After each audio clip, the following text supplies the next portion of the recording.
Good evening. My name is Steve, and I would like to talk to you about our impromptu activity. I had some friends of mine at the firehouse put a few words, phrases into a hat for me so I could draw them out. And the word I drew out was safety. When I hear safety, I think of a couple different things. One thing I think of is workplace safety, and another is your personal safety. Workplace safety has to do with things such as your tripping hazards at work, making sure that everything is up off the floor, ergonomic issues, such as lifting with your legs instead of your back to prevent back strains, back injuries. Being aware of any activities that you engage in that put repeated stress on the wrist, hands, for carpal tunnel type issues.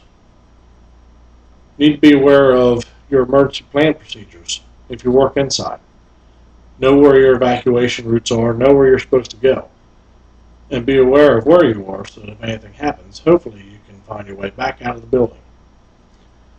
As far as personal safety, one of the main things you need to do is be aware of your surroundings.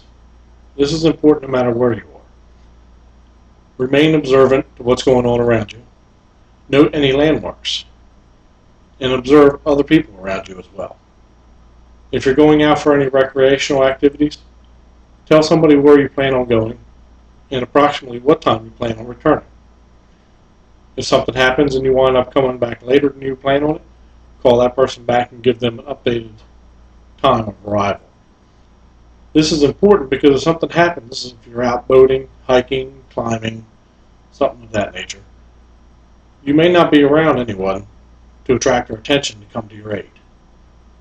That way, if something does happen and you go past your estimated arrival time home, the individual that you called and told would be able to send people to wherever you were going to try to find you and render aid. If you have a cell phone, it's a good idea to make sure you keep it charged at all times. If you are in an area where you have a cell phone signal and something happens, then you can call for aid yourself and give them an idea of where you are based on those landmarks that you are observing. Self-defense training is also useful.